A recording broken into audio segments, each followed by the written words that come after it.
This is the second of 3 public meetings for the future use of Highland Country Club. Just to reiterate some of the expectations, this meeting is not subject to the open meeting law, which means that we don't hold normal rules that open meeting law would hold. So let's go around the room first, starting with Bob Withers, just to say your name and what ward you're living in, and yeah, that's pretty much it. Bob Withers, Ward 6. Diana Holmes, Ward 6 City Councilor. George Piggott, Ward 2. Laura Dolan, Ward 5. Fred Uriot, Ward 5. Phil Katsalas, Ward 1. Paul Hero, Ward 2. Laurie Kelly, Ward 2. Heather Whitehead, Ward 4. Margie Kelly, Ward 3. Kate Jackson, Ward 4. Leo Johnson, Ward 6. Keaton Crow, Ward 3. Carol Convalinka Conley, Ward 4. Daryl Velez, Ward 5. Peter Gay, Ward 2. Lynn Mendes, Ward 1. Very good, thank you. So the goal of the committee was to have a nice, diverse spread of people from across the city. Also to have it so that it's nicely represented, male and female. And because it was actually pretty tough. There were about 3 times as many males that applied to be on the committee as it was female. But we have a nice representative distribution here. So we are going to basically be taking more testimony tonight, more ideas from the public about what we would like to do with the future use of Highland Country Club. We're not making any decisions tonight. What we're doing is just taking input. We're not really, as a committee, having any discussion about the future use ideas. As I said, we're just taking input. So we will have a discussion meeting in the future, and then we'll also vote on ideas. The idea behind the meeting itself, this little task force, is to take ideas from the public and then put those ideas together in a report on what ideas came from the public and that were voted on by the public, people around this task force, and then that will basically be sort of a master plan for the future use of Highland Country Club. Having said that, it doesn't mean that that is what we are exclusively going to do with Highland Country Club, nor does it mean that everything that's in that is going to be done. It's just a lot of sanctioned ideas, approved and authorized ideas from the public. And, you know, this mayor, me, or a future mayor could use that to help develop the land. Some things we're going to be doing with it, for example, is, I think it's on the, Peter, you might know, or maybe some of the former golfers, is the 8th or 9th green. We will be turning that into a 350-car parking lot for the development of the high school. That essentially is going to destroy a 9-hole golf course. We could go back afterwards and have a golf course be rebuilt, but that's, you know, to be determined what's going to happen. But that use of the 8th or 9th green, the fairway. Do you mean the 8th? Fairway? The 8th hole, the 9th green is at Mechanic Street, so the far end would be the 7th green, but I know there's some wetlands around there, so there's the 8th tee and the 8th fairway, which it's probably what you're thinking about. Looking at Al Dumont's house from the front, all the way to the left, going all the way across back to what would almost be across the street from the current high school. That's which that would be the 7th green. 7th. So it's the 7th green. I stand corrected. So I never play golf, but the 7th green will be turned into a parking lot for 350 cars for the construction workers. That is going to save the construction of the new high school about $2.5 to $3 million, and it's also going to ease a lot of the concern of the people who are living in the neighborhood, because then the cars won't be parked all over the neighborhoods. They'll be parked in a proper parking lot. So, having said that, let's go ahead and get started. So who from the audience would like to come up and share ideas about what they'd like to see? 3 minutes, are you gonna do that again? Yeah, we didn't really, we try and aim for 3 minutes. We didn't really stick to that too. And I think there's few enough people here. I mean, if we had 100 people, we would stick to a 3-minute rule, but you know, if there's few enough people that we don't need to stick too closely to that. But yeah, aim for 3 minutes, and if you go over 4 or 5 minutes, you know, that's okay. So, yes, ma'am, come on up. Hi. So if you would just tell us your name and your address. And I live on Manhattan Drive near Bishop Dam. My name is Kay Brennan Baroni. Peter Gay has made my brother pretty famous. Jim Brennan of the Jewel Cross Company in North Attleboro. This paper I brought down tonight, and it's been riding around in my car since July 4th, and I happened to see that my neighbor Peyton was on this committee, so I called her dad tonight.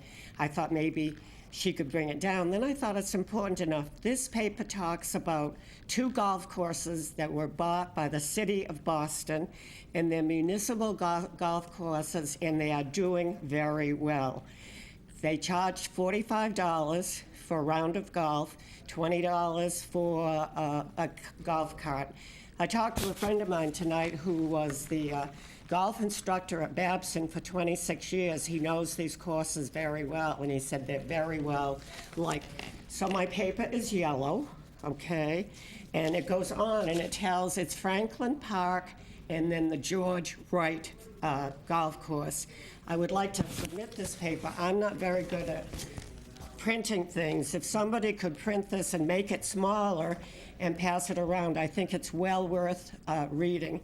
I've been a member of the club socially for 12 years, and I will tell you something important.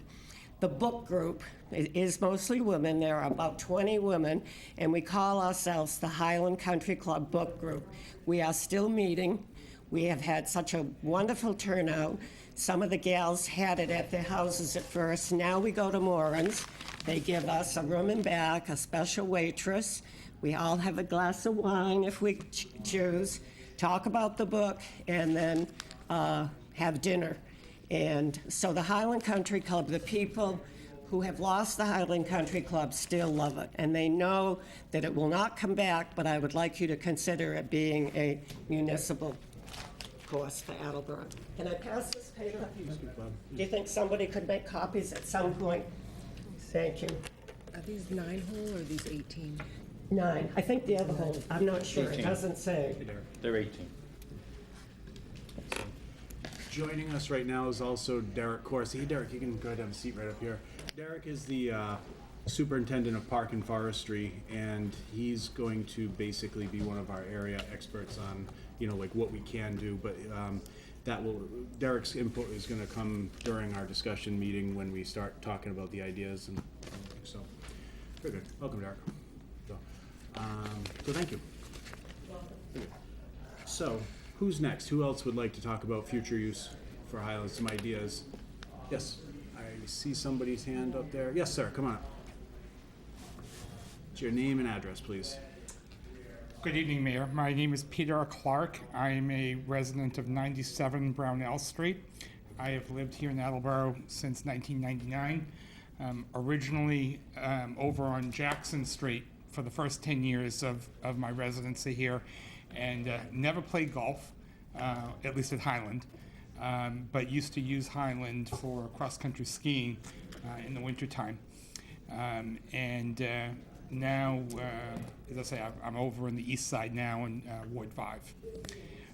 So I've read a lot about the different proposals, and both that have appeared in the newspaper here and also on the Everything Attleboro Facebook list.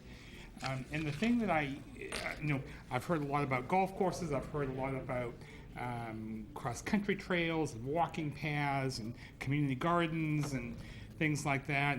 But what I haven't heard mentioned, at least publicly, is how the city is going to pay for this long-term. Let me jump in. We're not talking about that right now. The idea is to talk about the future use, just to get ideas. In terms of how we're going to pay for stuff, that's all to be determined much later. Well, that, Mr. Mayor, I'm going to get to that with my suggestion for use. Okay, so if you would bear with me for my 3 minutes. Very good. So I've actually proposed through the Facebook list, and what I'd like to propose to this committee is that we have a win-win situation with respect to Highland. And that win-win is a partial development of the site.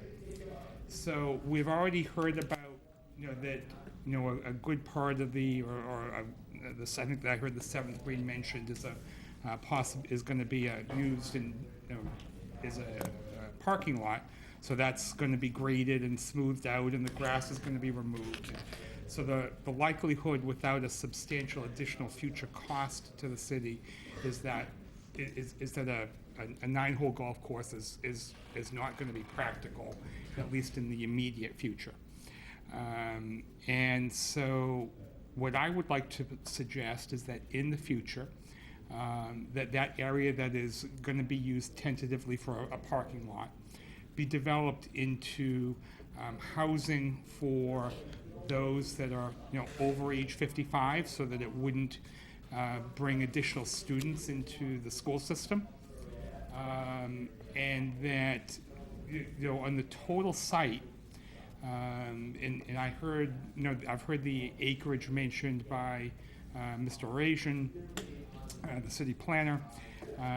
You could develop 50 units of over 55 housing and still leave more than half of the site as open space for things like community gardens and walking paths and things like that.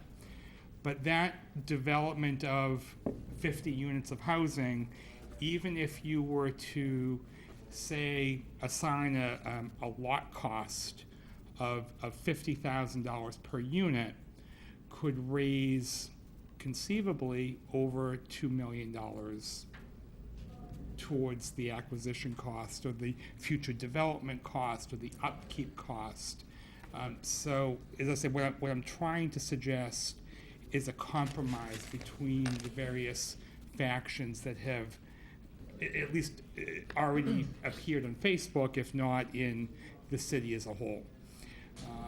So, again, the idea is, Park and Forestry could use the barn as for storage and for that type of thing. The clubhouse could be leased out by the city for community events, for weddings, for maybe Maureen's would want to run a function hall, or somebody it would have to be put out to bid, obviously, but somebody would want to run some kind of a function hall in the clubhouse space. And as I say, with partial development of the site that's already going to be developed anyway, that the green is already going to be removed anyway, that it could be a win, what I call, and would bill out as a win-win situation. I think my ideas need to be fleshed out a little bit further. I think we need to assign some numbers to them going forward. It's not some, but I at least wanted to make it part of the record that the use of the facility doesn't need to be just green space. It doesn't need to be just community gardens. It could be, as I say, a win-win for the city of Attleboro going forward. Thank you. Very good, thank you. So Thank you. I heard 3 different ideas: partial development, storage for Park and Forestry, and then the clubhouse, lease that out.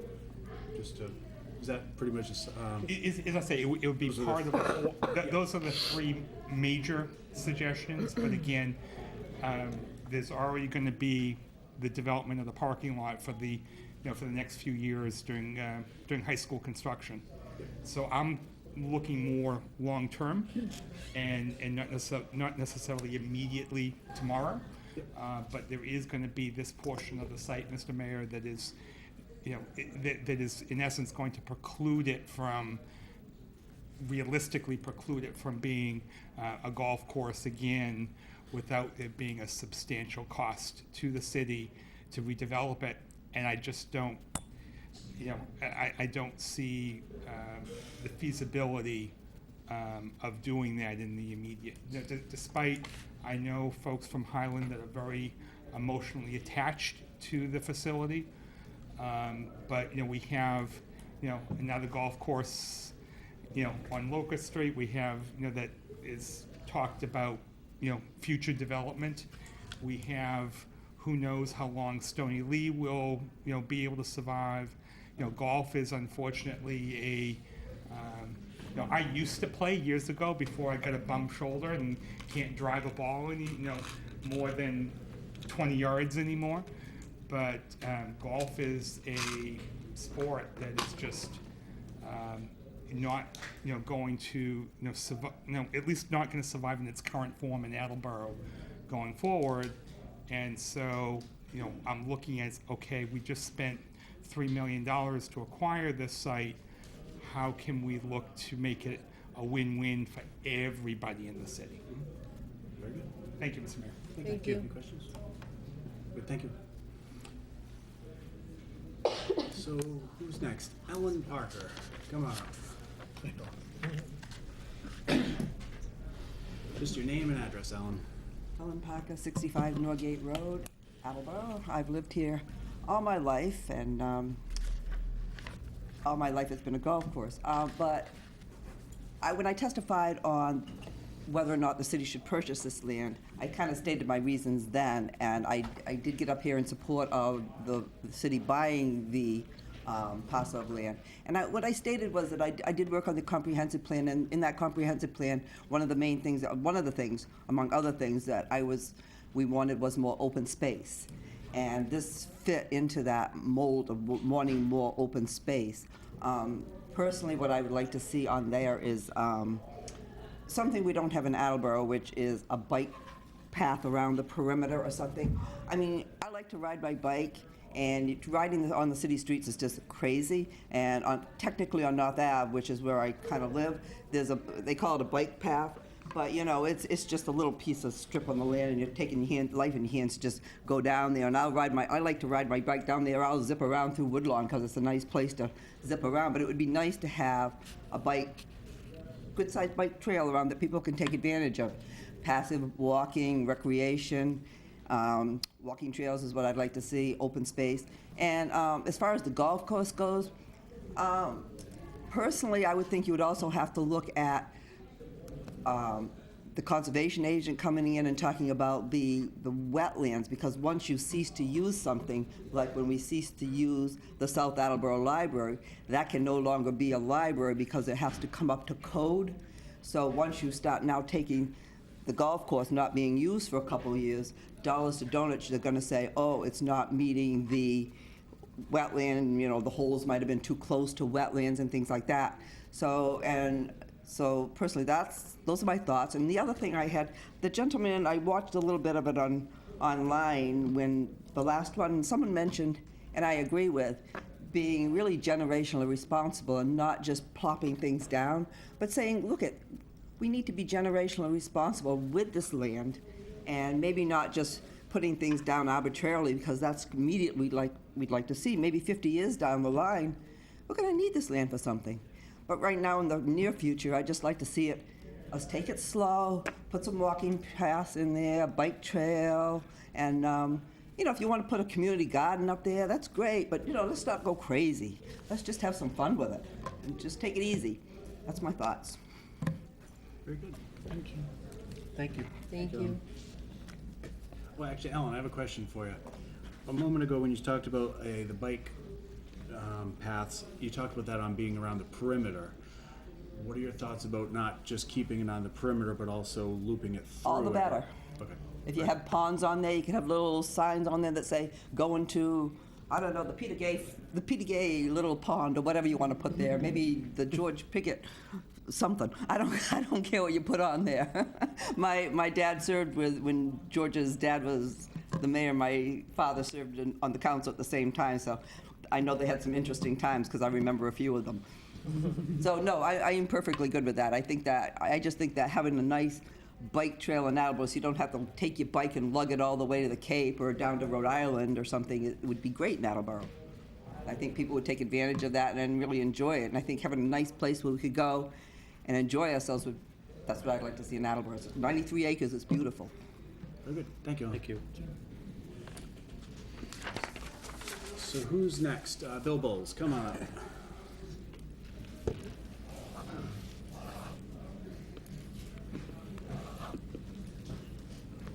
Good evening, Bill Bowles, 65 Norgate Road in Attleboro, and I've been here since 1984, so a long time. I'd like to start just by saying when we had the public hearing to purchase the Highland Country Club, it was a major investment, $3 million, and it's being funded by all of the taxpayers. So whatever we end up by doing for use in the Highland Country Club, it should be something that benefits all of the residents of the city. So let me first say what I would not like to see happen. And I have good friends who are golfers, but if we make this into a golf course, we've essentially using the same land to be a golf course, and it's going to be a great benefit for those in our city who love to golf. But that probably represents, I don't know, 5%, 10% of the population of those that are funding the purchase of the course. So one of the uses I would not be in favor of a golf course. And I do think even if you decided to do that, you'd have some of the same problems that Ellen talked about between vernal pools and wetlands and stuff, and you might find that you're not able to do that. What I would like to see, and during the public hearing, there was an awful lot of concern about the cost. After all, $3 million is a lot of money to put out for a property. But the other overriding concern we heard, it was various elements of open space.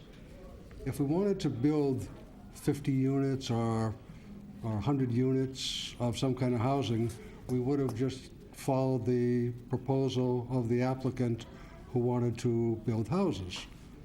I think what we want to do with this land is to do something different, something that is unique. But I would not be opposed to, on Rathburn Willett, of opening up, I don't know what the right number is, but 7, 8, 9, 10 house lots that are spaced and make it look like a residential neighborhood. And I would be surprised if we did that, if we could not recoup at least $1 million of the purchase price, leaving the net cost to the taxpayers of $2 million, or perhaps even a little bit less than $2 million. After that, I'd like to see, probably going to echo a lot of what Ellen Parker said, some bike trails, some walking trails. We have apparently one individual who's volunteered to donate up to $50,000 to do some kind of a recreational use. Let's do something on the park, and it doesn't need to be all 92 acres, but let's do something on the park that brings something new in our quiver in Attleboro that we don't have right now.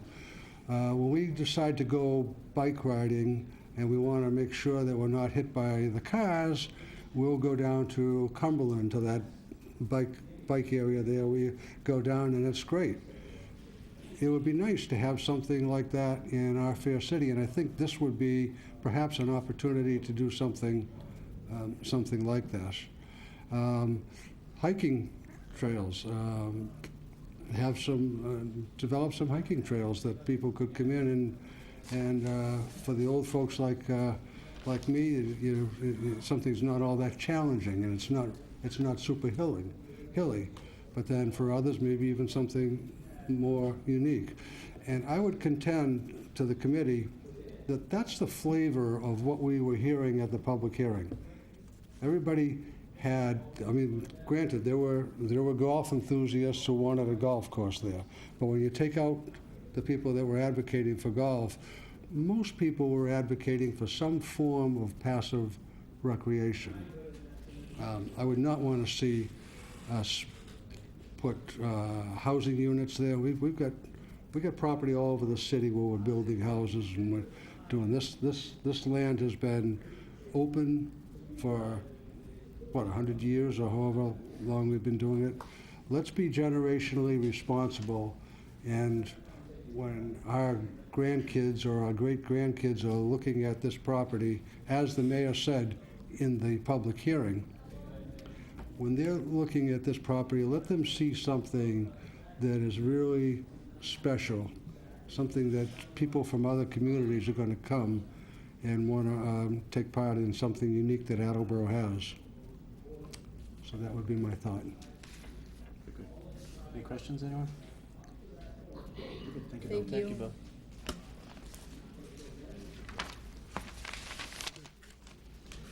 So who's number 5, fifth person up?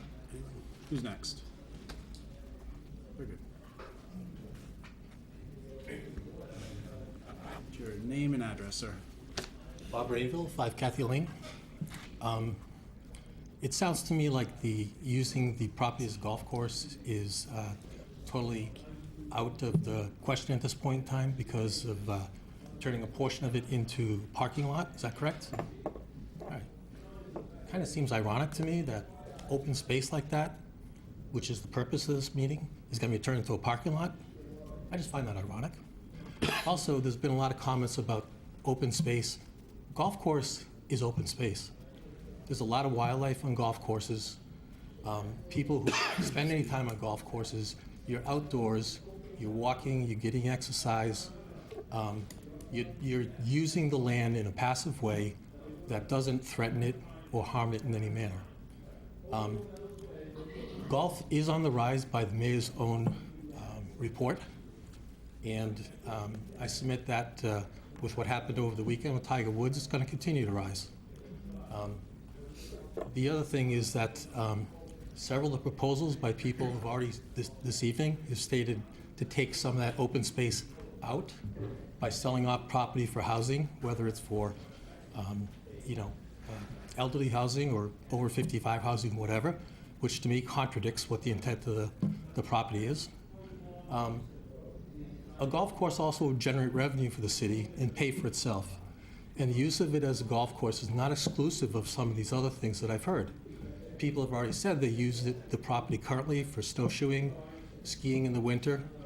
When I was in high school, it was used for cross-country training and cross-country meets. So these things that people want to do are not exclusive of using the property as a golf course. My daughter recently bought a house in the city. $3 million in debt is going to have to be paid off over the next 10 or 15 years that she's going to have to help contribute paying for. The use of the property for trails and those type of things is nice. There are a lot of places in the city where you can already do that. And I submit that the number of people in the city that will take advantage of that at Highland is going to be very limited. The other thing with the golf course is it brings people in from outside of the city that will spend money at other businesses in the city, whether it's for food, buying gasoline or whatever. And so I think that if there's opportunities to put the parking lot in other areas on the property that don't take it out of the consideration for a golf course entirely, I think that should be explored. So those are my comments. I have a question. So for golf courses, is there just 9 and 18 hole, that's it? Have you ever heard of any other variation? 9, it's always an increment of 9. Okay, so it always is. There's never like a 3 hole, or there's never been anything like that before? Not to my knowledge, no. Okay, so it's always 9, 18, Yeah.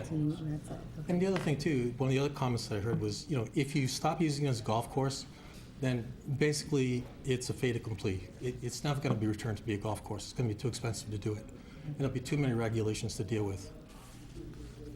A lot of people have said it's a jewel of the city, and it was one of the jewels of the city.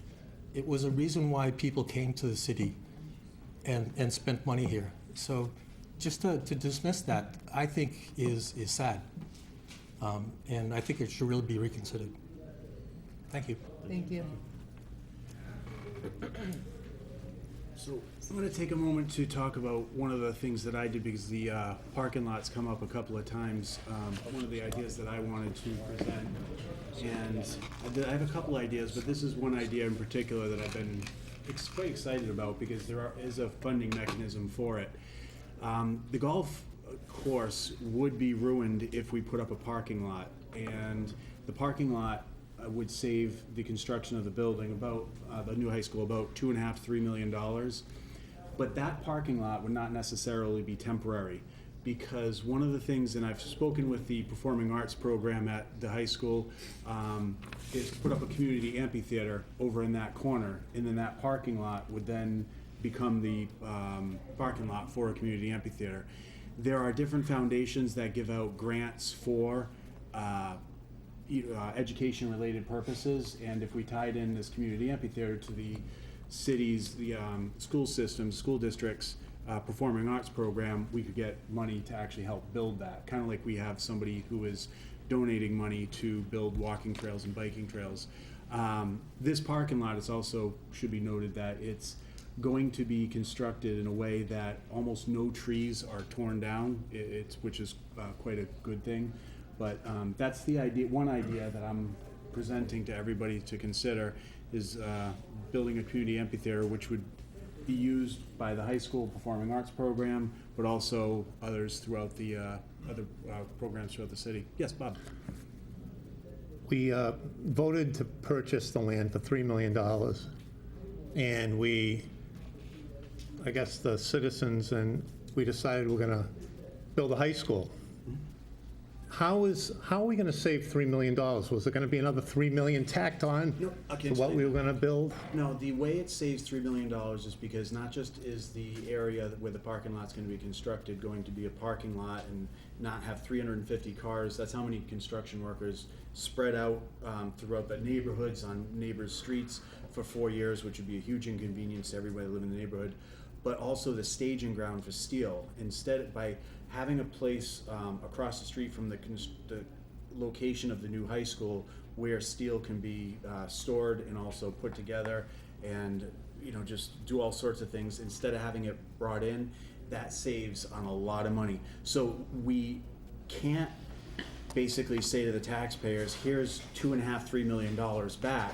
But what that does is it reduces the cost of constructing the high school by $2.5–3 million, so it gets reinvested into the high school, and we get a better product.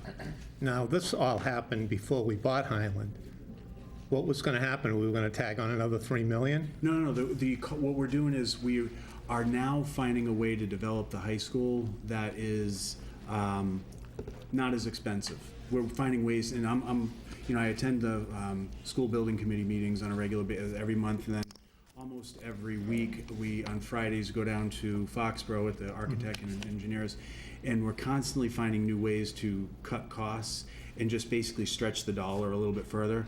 So the amount of money, let's put it like this: if we were to say, let's go ahead and save this $2.5–3 million. The money, if we didn't reinvest it in the school into better product in the school and better equipment in the school and just lots of things, that money would then go back to the state. The state would then take that. It's in our project funding agreement, the PFA, and so there's really no incentive for us to save money on building the new high school except to reinvest it into the high school itself to get a better product. But does that answer your question, though? Yeah. It's a little bit quirky that we can't actually say to the taxpayers, well, we're going to go ahead and just not take out bonds for this much money minus $2 to $3 million that we saved. We have to reinvest it, or the state just doesn't give us that. So it's kind of a crazy system where there's no incentive for us to actually save money except to reinvest it in the high school. But hopefully that answers your question. Yes. Is there the auditorium or some kind of a stage similar to what we have now in the current or the new high school plans? There is, but I don't want to get too far off talking about the new high school. But Well, I'm with just respect to the thinking- amphitheater, Yeah. there is a new auditorium, but the auditorium is indoors, and this would, as I think Bill was saying, I think it was Bill Bowles was saying a moment ago, something to draw people into Attleboro that makes us special and makes us different. And having an outdoor community amphitheater, that's one idea. And I believe me, you don't want to hear me sing. It's not about anything that I have ever had a history in. I just love the idea of that. So it's not a structure? that No, it'd be a you're structure, considering? yeah. It would be kind of like what we have up in Boston, that big seashell they have. The shell, what's it called? Hat shell, thank you, seashell. Avon Park used to have, Yeah. Well, I'm just thinking if you're saving the $3 million from the high school for the parking lot, That's not what it was. I know you're not saving it, but you're going to be reinvesting it into the high school Into the high building. Could you take that money and reinvest it into incorporating an indoor, year-round type of an amphitheater or performance center in that structure? We have an auditorium, a very large auditorium in the new high school already. This would be in addition to that. This would be something, that we are a little mini, for a lot of us might remember Great Woods. What do we call it now? The Comcast Center? Xfinity Center? Yeah. So a little smaller version of something like that, or a hat shell. Yeah, just an idea. That's just an idea I'm excited about, but. Well, I really like the idea, but I think you have to be very careful when you talk about amphitheater and exactly what that means. I've spent 12 years in the performing arts myself, and outdoor concerts without a cover just is one of the worst type of situations that you really want to. You're not going to get a big attraction of talent and everything, but the shell, if you remember Attleboro, the shell at Capron Park, somewhere along those lines, it would be more appropriate, or as you suggested, the Comcast Center, sort of like a mini Great Woods or. Yeah, I'm calling it an amphitheater, but I am thinking, visualizing in my head the hat shell, something that does have overhead, something over top. Yeah. So yes. Just for those who are advocating for a golf course, so with the parking lot being constructed on the Highland property, it would be, if it was decided that you wanted to go back to a golf course, it would be a minimum of 4 years before any type of construction could take place in returning it to a golf course. And so I guess my question would be, it would be an expensive proposition now with the growth that's already taken place on the golf course. And I can't imagine what it would look like in 4 years. So in 4 years, would that even be a possibility? That's something we can discuss at Derek. Well, I just want to add on to your comment about the golf course. A lot of the irrigation components were sold off at auction. So even if we jumped on this and wanted to turn it into a golf course in the next year, it's going to be a substantial task to take because we have to replace a lot of irrigation pumps, a lot of components, and it's going to add up to a pretty penny. So would you, Derek, say that at this point it's even cost prohibitive now, Yeah, not to mention 4 years down the road? I would say it would cost thousands to restore it back to the golf course just by restoring the irrigation.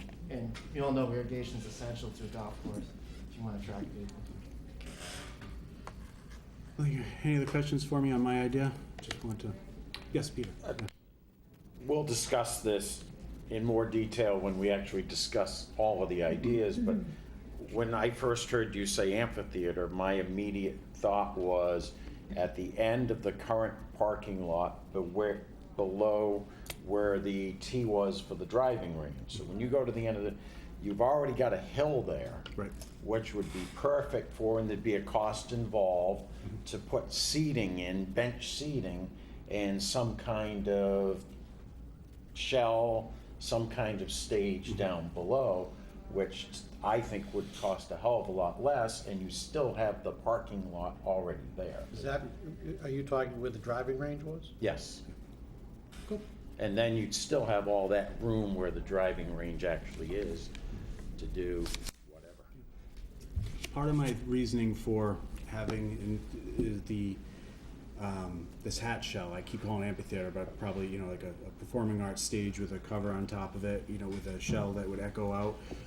Part of it, the idea of having it with its back towards the high school, is then the sound waves would be projected over the entirety of the country club, and it wouldn't be projecting into any one particular neighborhood. And that was kind of why I was thinking it would go well there. But that's something we can talk about much later with Gary Rajan, with Derek. Yes, Mark. What's the acreage on that? Like, what would that? Do you have any idea of what the size of something like that would be? 2 or 3 acres. Yeah. 2 or 3. I Yeah, it wouldn't mean, be much. a shell would be less than a house lot. And then a half seating. acre. Yeah, and then you have a couple of acres there for The seating and grass, yeah. Yeah. I mean, one football field's the size, an acre is the size of a football field roughly. And so,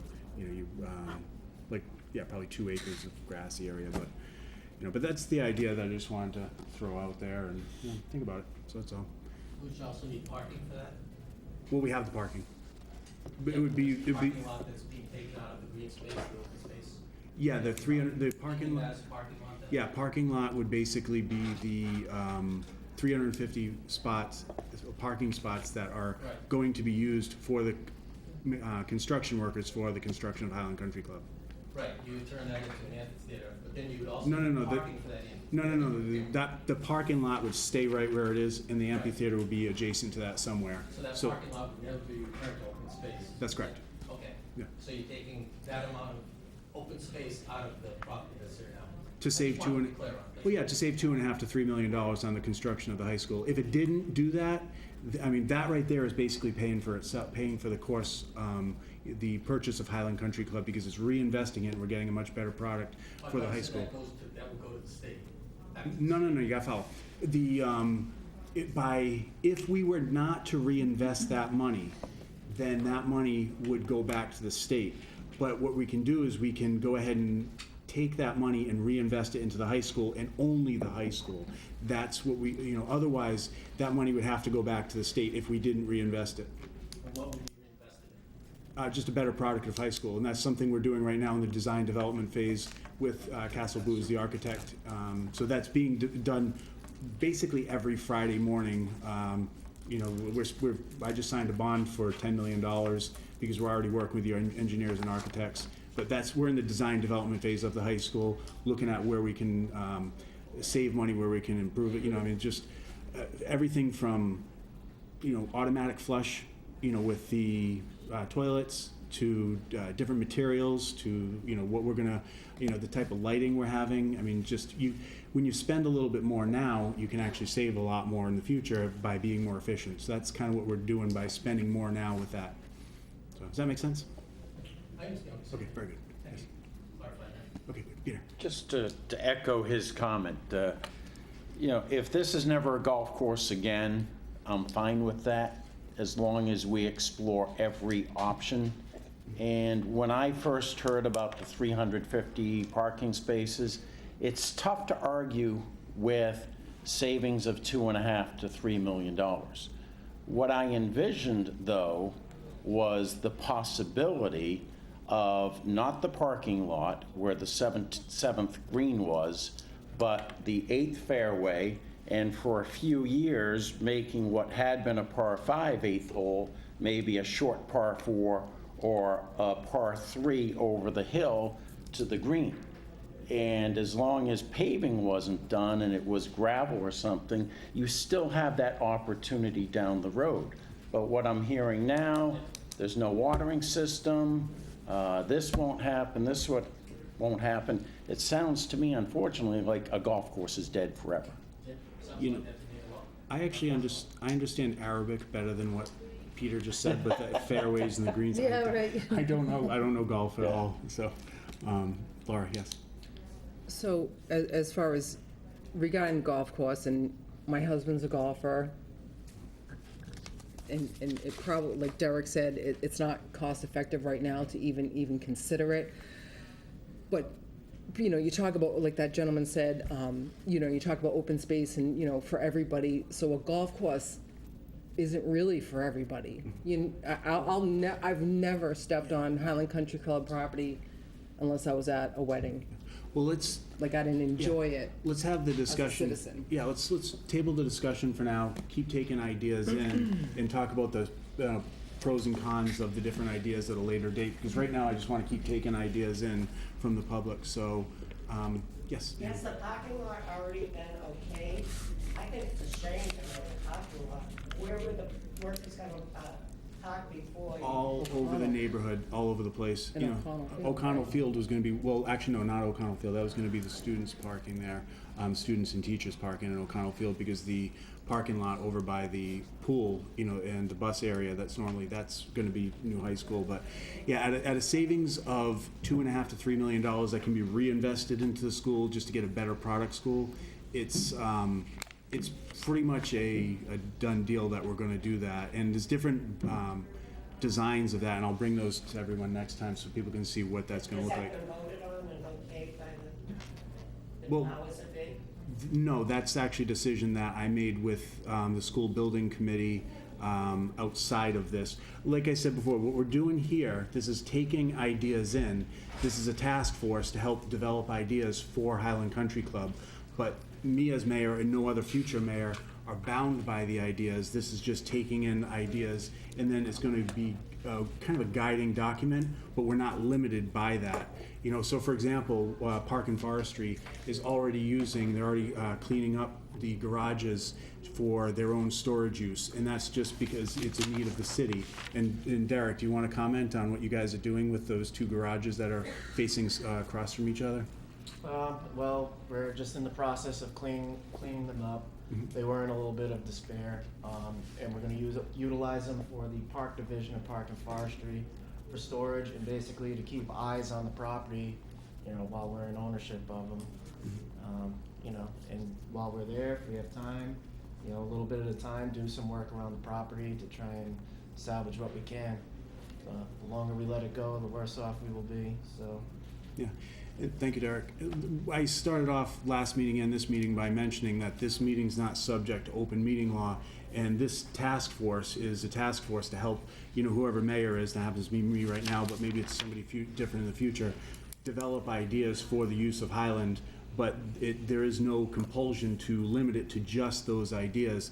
You also have to look at what the needs of the city are as well, and those needs might fall outside of the scope of what we discuss here.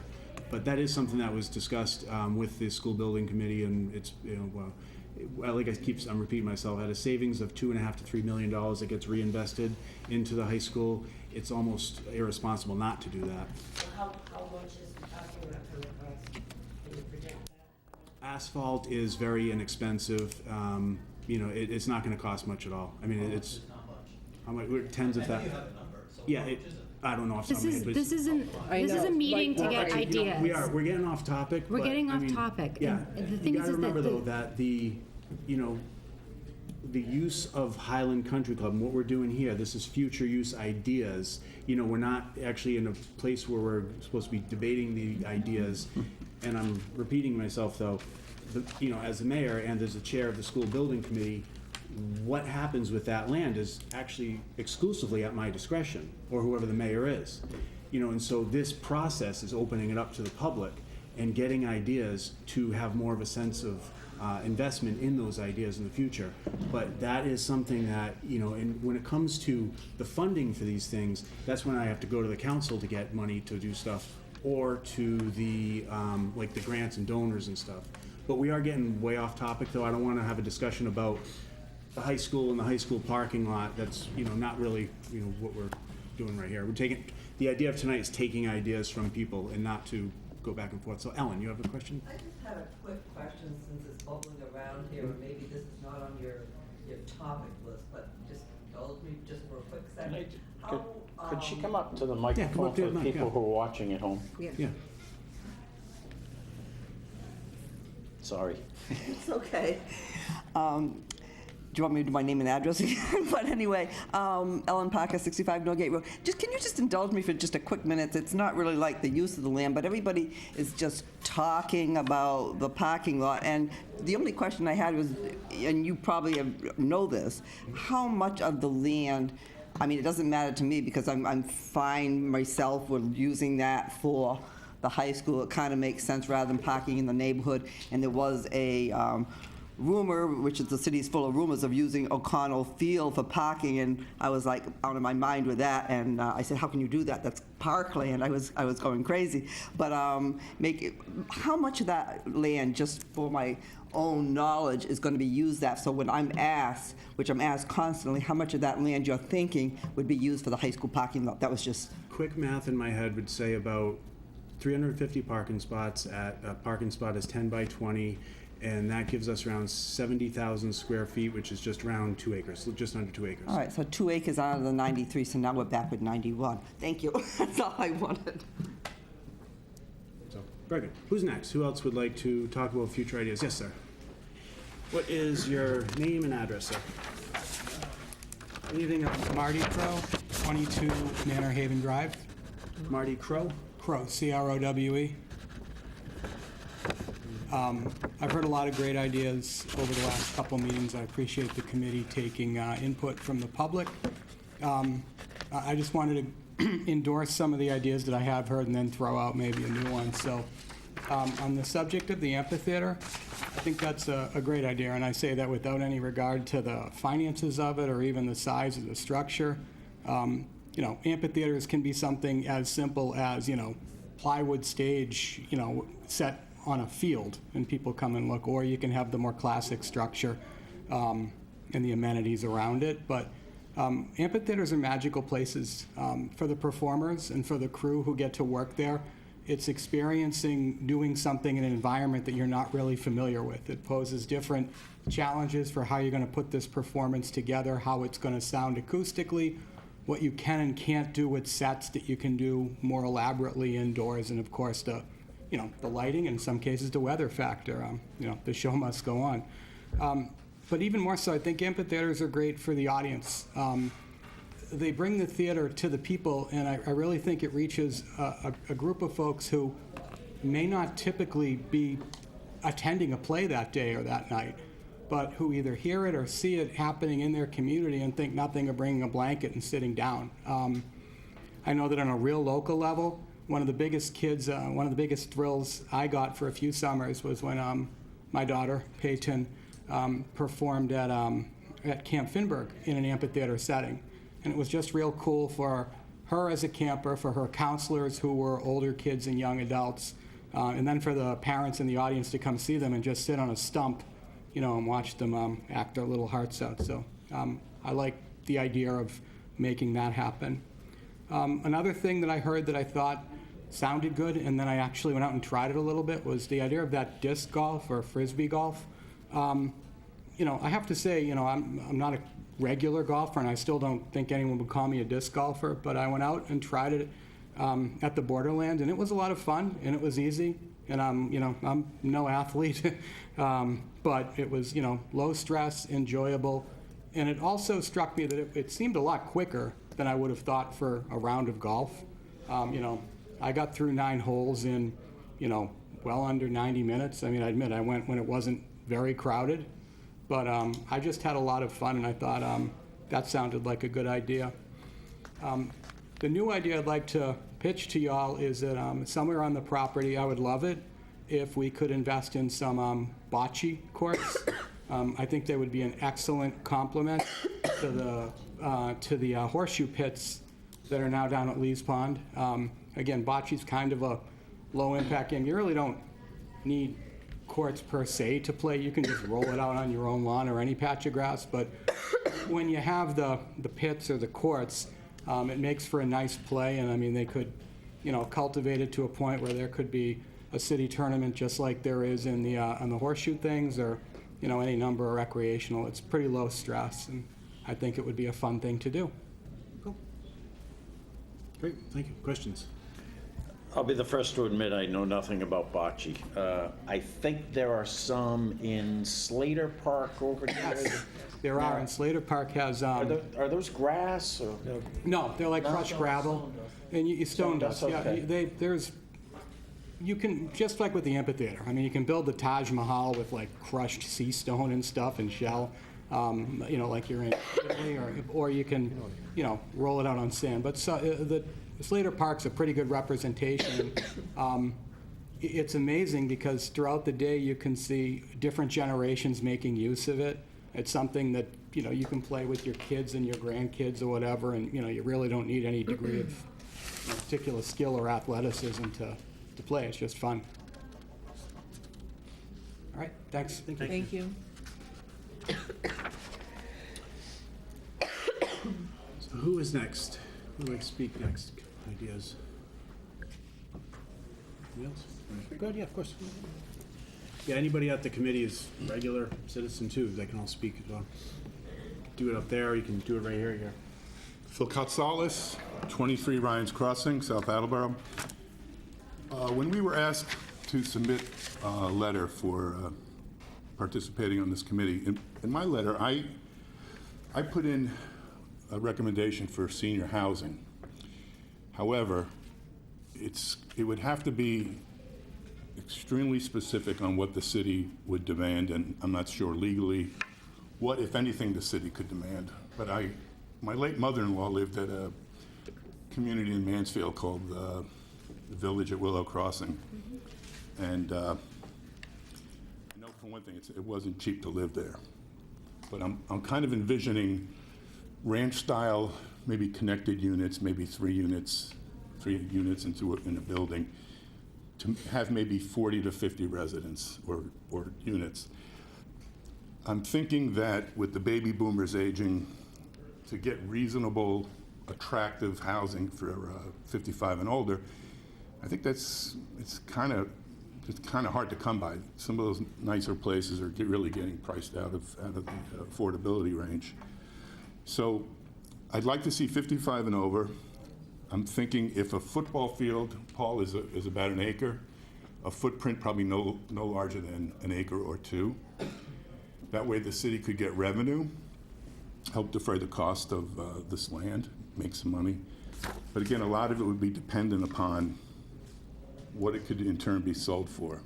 I wouldn't want the city to be in the housing business for these units, but have them go to a private developer who would, with the understanding that maybe they'd be priced between $200,000 and $250,000 a unit, say. I think there's a lot of people in Attleboro, seniors, who are priced out of accommodations if they're empty nesters, for what they could get for their homes and where they could go. I just have a funny feeling that some of those places are just not affordable at this point. So I think it would look really cool if they could be built into the wooded area somewhat. You could have the bicycle trails go right around these buildings. Again, if you have a chance, go to the Village at Willow Crossings in Mansfield. I mean, it's really, really nice. It's really large. I wouldn't have it nearly as large as that, but just something, maybe even on Rathbun Willard, I wouldn't put single homes because I think they would be McMansions, and I don't think we need that at Highland property. It's just a thought I had. Very good. Thank you. Questions for Phil? Very good. Thank you, Phil. I do have a question. It's not for Phil. It might be for you, and I'm sure you've heard this, but where the city used its option to purchase the property so a developer would not develop it, can the city then sell portions of the land to a developer, or does that put us into a legal situation? No, I believe the answer is yes, we can if we wanted to. You can? I don't know why we couldn't. We talked about that in the discussions, and yeah, I don't know why we couldn't do that. Yeah, we exercised our right of first refusal, bought it out, has nothing to do with the developer. The developer could have taken it and just kept it a golf course if they wanted to, but yeah. So, very good. Paul? Yeah. When it comes down to discussing golf, I've got some thoughts about that. I did some research, got some very interesting articles on the state of golf today, and it's very interesting. Some would say it's dying, some would say it's leveling off and growing slightly. But I have some thoughts about incorporating possibly what they would call an executive course to tie into this community. Very good. Yeah, cool. Laura, did you have your hand up? Yeah, I just wanted to throw out solar. That's my idea. I don't know, I don't really know anything about solar. Give us your name and address and what's your idea? Go ahead. Laura Dillon, 29 Erica Way, solar. No, I don't really know anything about solar, like as far as how much space it would take up, who it could benefit in the city. Like if it could well, I know the high school's gonna have their own solar, right? Background stuff, yeah. If it could be a benefit of anybody, really. And I don't know how big it would have to be to benefit the entire city, but it seems to be the way people are going, You talked about a solar panel farm? Yeah, I don't know how big a solar panel farm would need to be. If it could just be 1 acre, 2 acres, something to that effect, how much benefit there would be to it. I mean, it's just something we could look into. Maybe over the parking lot. I have seen solar facilities over parking lots and people parking under them. They've done that in Santa Fe. So I have definitely seen that. So 2 acres that would pay for the parking lot. Right. Laura, I'm glad you mentioned that. I want to go on the record. I did have a constituent who did mention to me last week who's unable to make any of the public hearing meetings, but she had said that to me, so I want to put that on record, that she would love to see a solar farm somewhere on that property as well. So I'm glad you I brought would that too, up. actually. Thanks. Yeah, I mean, again, I don't know how much space it needs to take for it to be worth it, and, you know, if it could benefit the entire city or something public, anything. Well, right now, we don't have to worry about that level of detail, because right now, these are just ideas coming from the public. Kate's heard it Right, from and they could someone, be I've heard vetted out, and Yeah. if, you know, Yeah, what- someone could tell us if it, whatever it's worth. If everyone here were to vote and say, yes, let's go forward with that, then we'd still have to go through all the permitting, planning board, Well, it's worth conservation. investigating Yeah, anyway. exactly. But, you know, but if everybody here at the table, you know, or just the majority of the people at the table said, no, let's not do it, maybe it's not a high priority item, then we don't go ahead and pursue it. But I like the idea of it myself, so. Cool. Anyone else? Anyone else from the audience or the committee, task force? Anyone else? No? Oh, yes, ma'am. Yeah, come on up, please. Marie.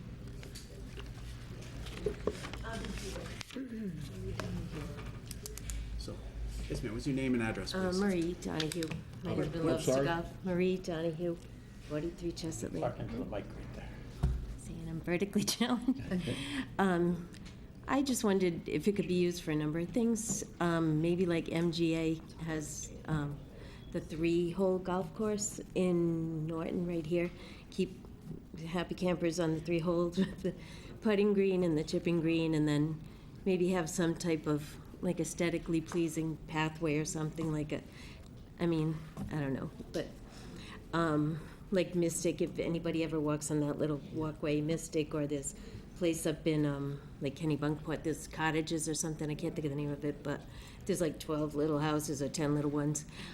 If we could ever do something like that, where each is dedicated to maybe being able to be rented out by the Boy Scouts for a craft, or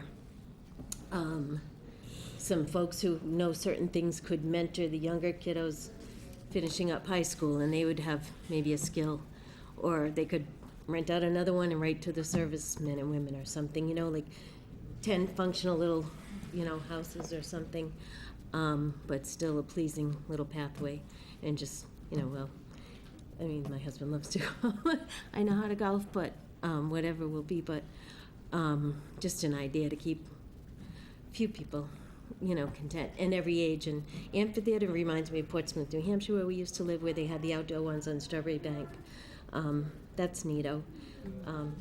It's another idea, but something that won't take away from the senior citizen places and not take away from the Y, but a place that maybe can be served in a number of ways for different folks, you know. Maybe some paint the little glasses, or some make the little go-karts or something, but it can be used and it can be mentoring. I personally don't have my parents anymore, so I don't have grandparents on my side, but I mean, where kiddos could just mentor and hear some wisdom and all that jazz, and or even have a little room where one of them's just a reading area, you know, something like that, where ladies have the card games going or something. I guess I'm an old soul, but that's all I have. Okay, thank you, Dave. Okay. Thank you. And something for every age, so, you know, It was maybe a little finger painting for them. just Maury Donahue, right? Marie. Marie Donahue. What was your address? I'm sorry, I didn't quite catch it. 43 Chestnut Lane. Just, thank you. Chestnut. Thank you. Okay, good. Anyone else? Who else would like to offer some ideas? Anyone else? Go ahead. You can do it there or up there. I'll if you just stay want. here. Margie Kelly, 5 Franklin Street.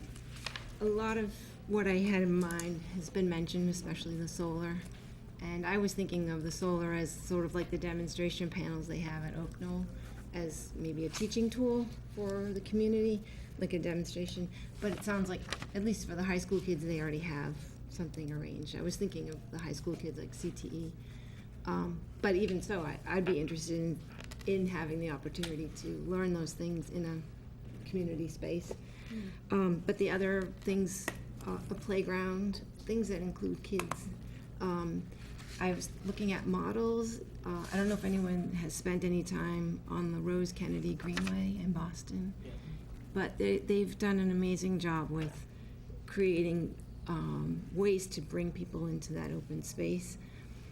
A lot of it is programming. They do farmers markets, they do arts things, they do public art installations, and I think it's still happening, but right now they have an amazing neon sign, they're all retro neon signs, all on this one greenway, kind of near the aquarium. And then they have some beautiful fountains and just different ways with benches, just different ways to get people to just come and sit and share and watch each other and watch the art and enjoy it.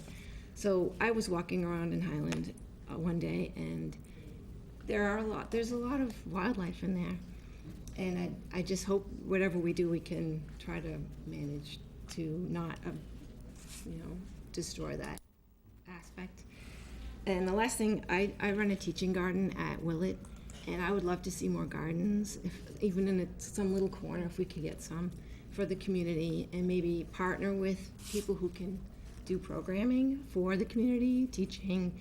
I'm affiliated with the Master Gardener program at URI, and we do a lot of public teaching on how to do things like gardening, and that could be something that could happen there.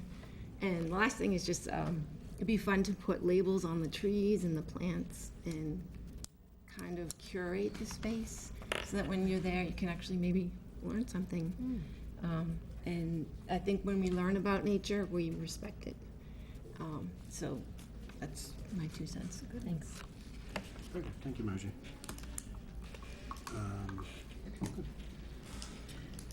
Dan. I was thinking tulip gardens too. I've seen some of those, and I think there's one in Rhode Island. Derek, you mentioned those before. That's really cool. But and that kind of goes off of your idea. And the other thing that I was just thinking as you were talking is it would be great if we could include the Cultural Council. They've wanted to do something that's like some sort of demonstration or art that they could display, and that would be, it's also in line with what you were saying, so including some of those, just bring in different ideas, I guess. I like that. Let's get them here next time on August 20th. Is that when we're meeting next? No, October 20th. That's always said. Yeah, so hopefully get somebody to come in from Cultural Council. Great, please do have them come in and share ideas about that. So, anybody else have any ideas? Anything else they want to share? No? Derek? Yeah, go ahead, Derek. Yeah. A lot of the ideas that were spoken here today are a lot of things that I was thinking of. I think everyone's almost on the same page. But I think everyone needs to stress that taking it slow is the best option. We don't want to rush into things. So even if it takes a couple of years and we just mow in a couple of trails, we let desire lines take place.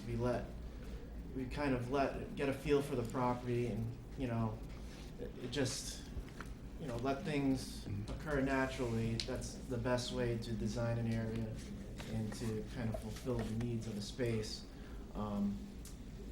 Things like this take years to develop and develop properly. So I think the best course of action is not to rush into anything and take it slow, process a lot of these ideas, and that will result in the best product. One thing that I want to do is I want to touch base with some of my former professors at URI, see if I can get a couple of landscape architecture classes over and see what they can come up with. I think they would jump on the opportunity to do a design charrette and maybe present some ideas that they're not thinking of, and we can compile all this information and come up with a really great plan for the space. I concur with you. I think we should take our time. Yeah, I agree. Yeah. Yeah, there's no rush. We don't have any money anyways. Yeah, there's no Just rush telling you, doing you don't have things. any money. Right, there's no rush in doing anything, and for folks who might not know, Derek is a landscape architect as well as our park and forestry superintendent. When he came in to do the interview back in December, I believe it was, he came in with a portfolio of all the different parks that we have throughout the city, and he says, this is what I could do here, and this is here. It was like a vision plan for the city. And that just, I wasn't sworn in as mayor yet, but everybody at the table basically said, that's our guy. So Derek, he's got a lot of good, a lot to value to add to how we're going to develop that land. And right now, all we're doing, we're just getting ideas. We're not actually going to do anything in the month of October or November. We're just taking ideas from the public, and these ideas will help guide what we do, but then the development of that is going to take, as Derek pointed out, it's going to take time. Because as Kate pointed out, it takes money. Laura, yes. I completely agree with what Ellen said and what Derek said. Like, Derek almost was saying, like, almost like let it figure it out itself. Because we don't have money right now to do anything. But you don't want to rush into something and have a better idea right down the road that we just didn't think of, or something that, was realized later. So there's definitely no hurry, and I know that once we convene and we're done and people are going to be, what are you doing? People are going to be writing on Facebook and writing in the paper.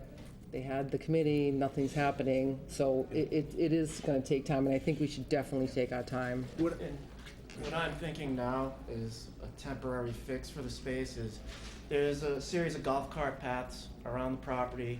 I'm thinking, connect those golf cart paths by a mowed path. Yep. Maybe mow some small fields, just as some viewpoint areas and some, just open space areas. And start with that. Yep. Work with that. They'll be easy to maintain.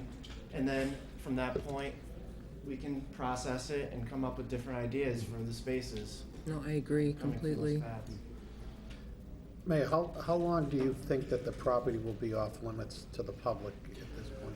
That's a good question. So people might remember reading something a couple days ago about the property being off limits just temporarily. I'll say this now because we've disposed of it, but we had an enormous amount of alcohol left on the property and we dumped all of it.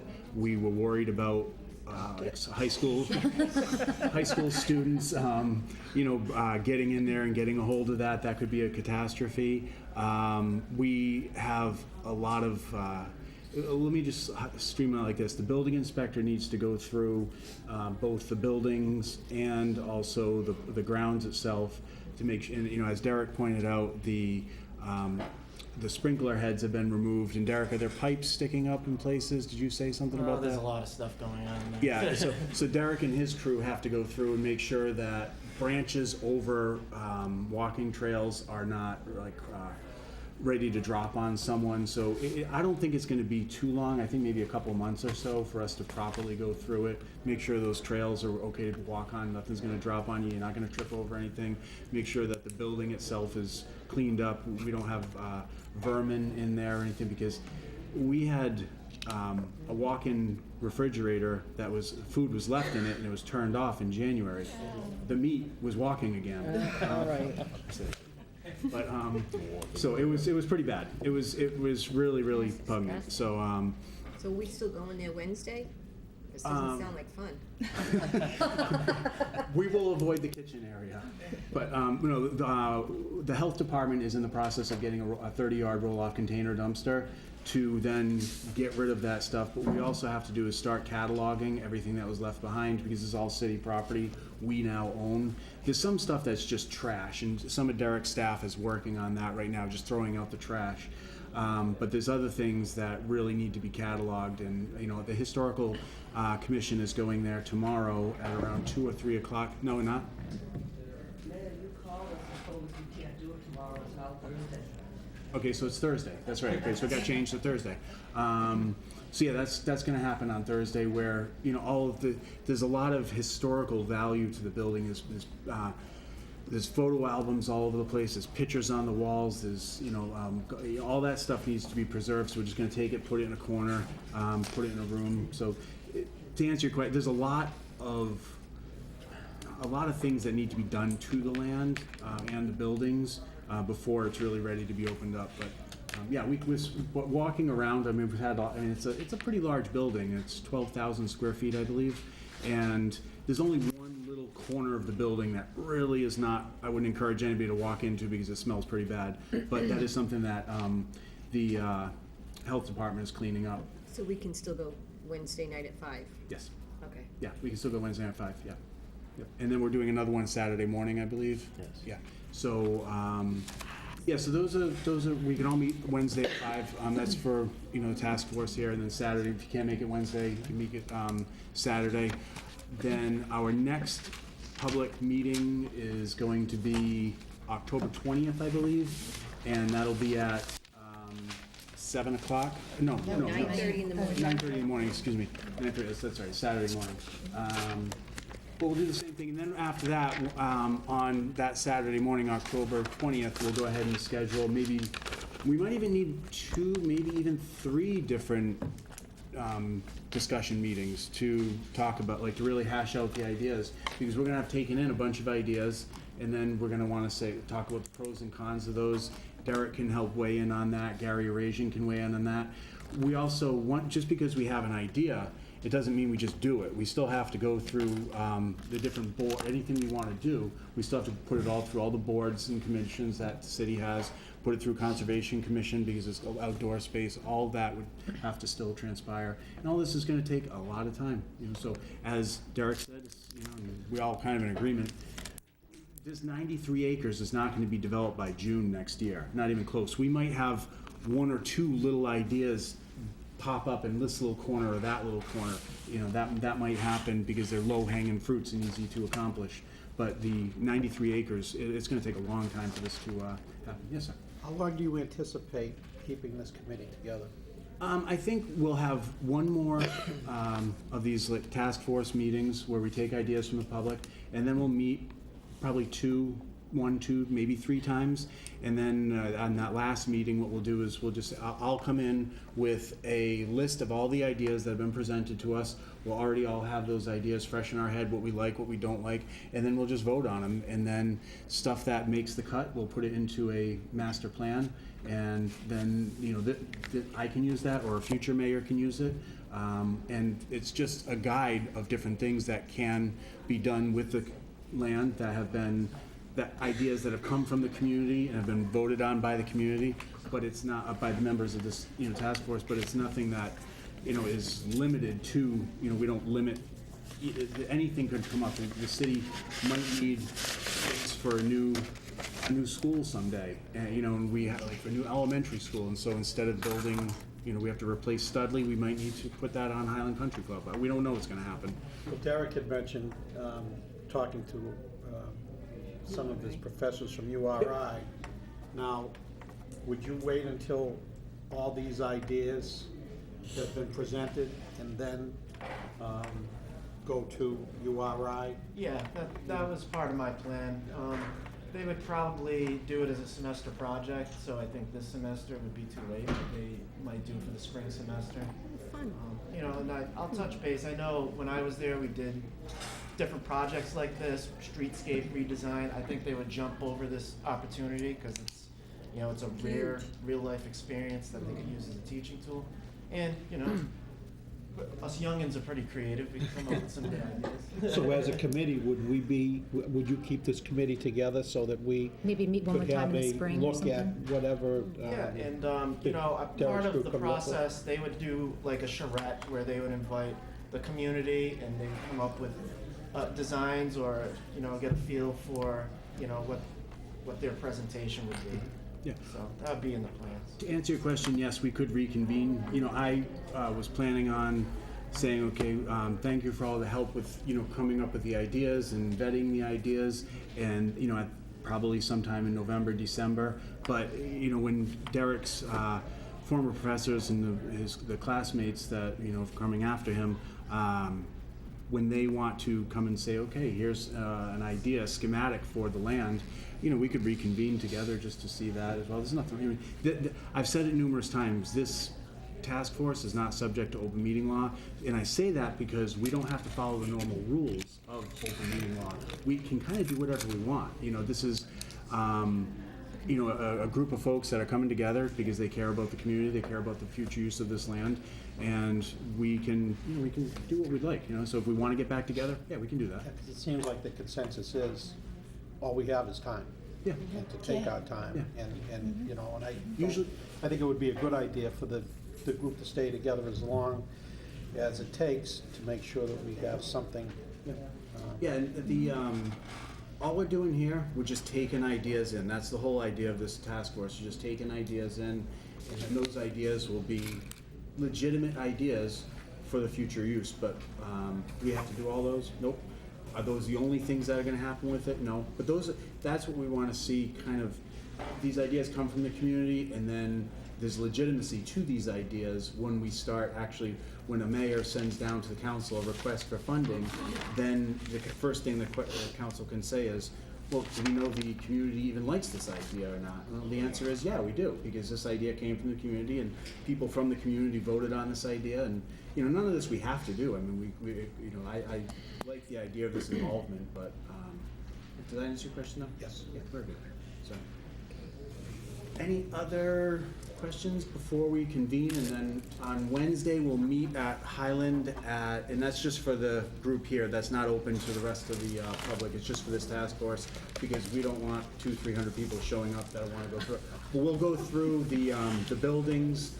We'll take a walk around the property itself, and that way you guys can get a good sense of, you know, what we're dealing with. I think a lot of the time we'll spend inside the building, and if you can't make it on Wednesday, we're doing it again Saturday morning. Otherwise, the next meeting we have like this is gonna be October 20th at 9:30, but somebody said they wanted to do it a little bit later than 9:30? Go ahead, make your case, go ahead. I'm not available. No, if we could bump it up to 10, that would be better. How do you guys feel about 10? That's only a half hour, 10 o'clock? 10's fine. Okay, so our next, meeting that we'll have to discuss future use will be at 10 o'clock on October 20th, which is a Saturday morning. I've changed my calendar right now, too. And this Saturday is at 10, right? Right, and this Wednesday is at 5, is that correct? Let me see. Yes, so Saturday, September 29th is at 10. Okay, October 20th is also at 10. This Saturday is just for the members of this task force to go and do a tour of Highland. And this Wednesday is also just for this task force to go and do a tour of Highland. And then our next meeting like this will be 10 a.m. October 20th. Sound good? Cool. All right, see you guys next time. Thank you. Thank you.